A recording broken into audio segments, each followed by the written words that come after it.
tentang masalah nggak rela. Ini judul diambil dari pemahaman atau tafsir terhadap surat Asy-Syarah atau surat Al-Insyirah. Karena memang seperti yang saya sampaikan pada pekan yang lalu dan beberapa pekan sebelumnya, kalau acara tongkrongan ilmu kita di Rabu malam akan coba kita bedah ayat-ayat atau surat-surat yang populer di masyarakat, dan itu kita coba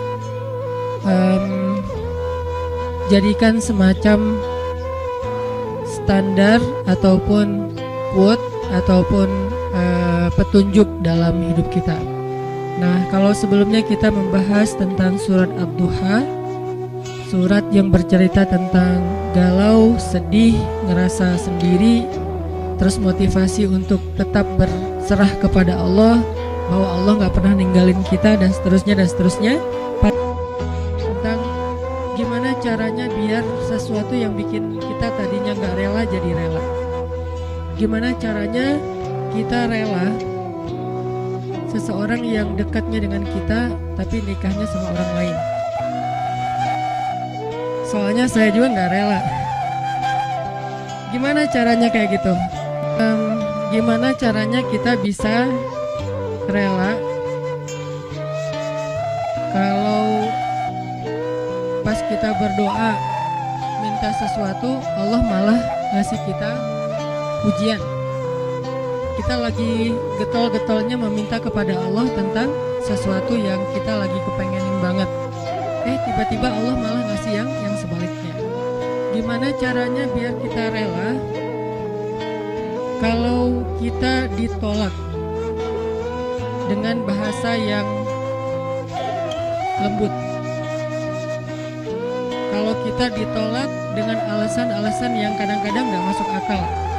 Kalau kita ditolak alasannya misalnya kayak kita kayaknya gak cocok, soalnya hitung-hitungannya gak dapat misalnya, atau karena mitos-mitos tertentu, atau orang tuanya kayak gak sreg gitu sama kita padahal kita udah berjuang. Gimana caranya kita bisa rela? Semuanya adalah tentang syarhus sadar, berlapang dada.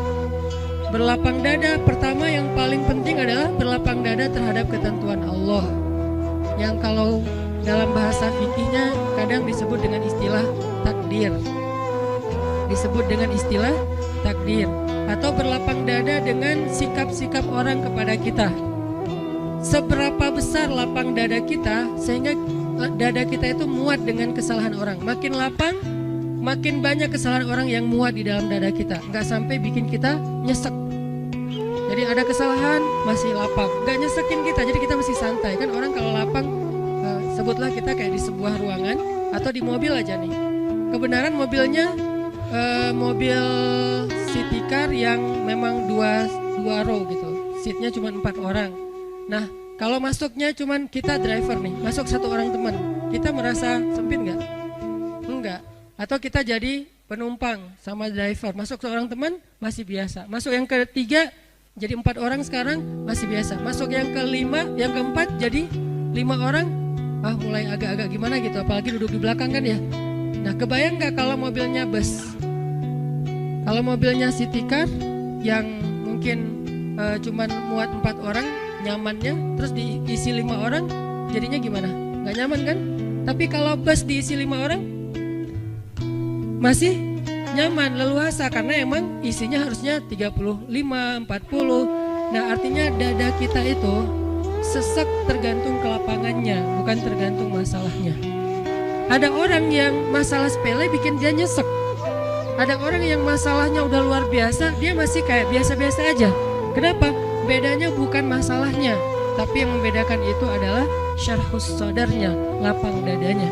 Ada orang ketika diomongin dengan satu komen negatif, hate yang masih wajar lah ya, cuman kayak misalnya bilang ria gitu doang, dia udah langsung rame gitu, udah langsung di replay, langsung terus dia kayak ngedebat gitu, langsung di blok, langsung dia kalau perlu akunnya juga ditutup, dia nggak mau pakai lagi Instagram, pundung gitu, pundung Visosmed misalnya.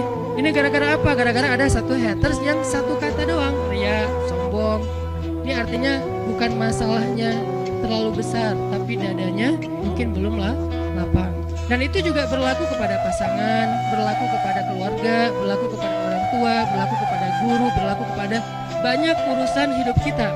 Kadang-kadang satu kata bikin kita nyesek, tapi ada orang lain yang udah 1000 kata dan katanya semuanya bold, dia biasa-biasa aja.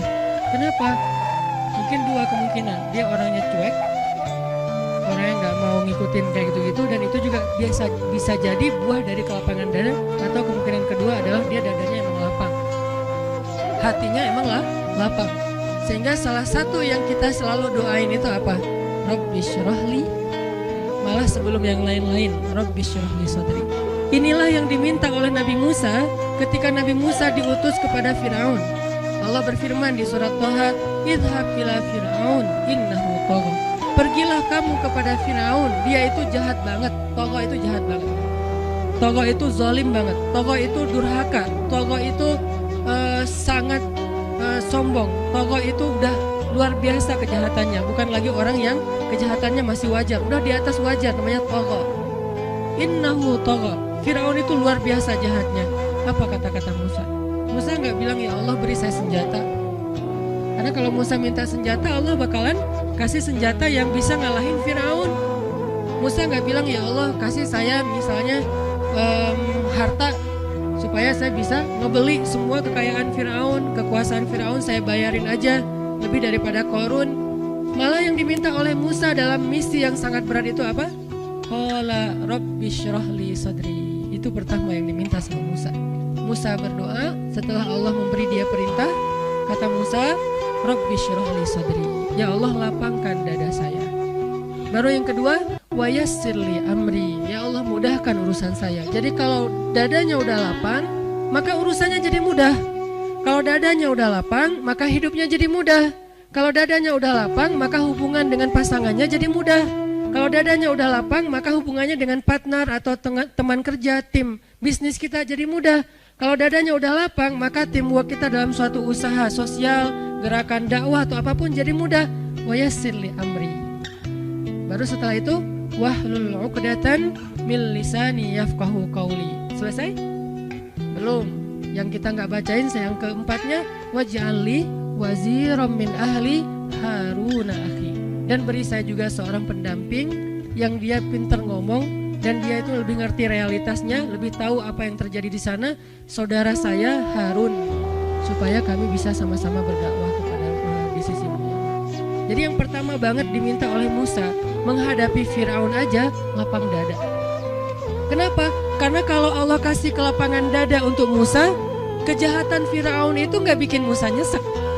Kebayang ya, orang yang lapang dada diperlakukan oleh Firaun aja masih belum nyesek. Gimana kalau suaminya bukan Firaun?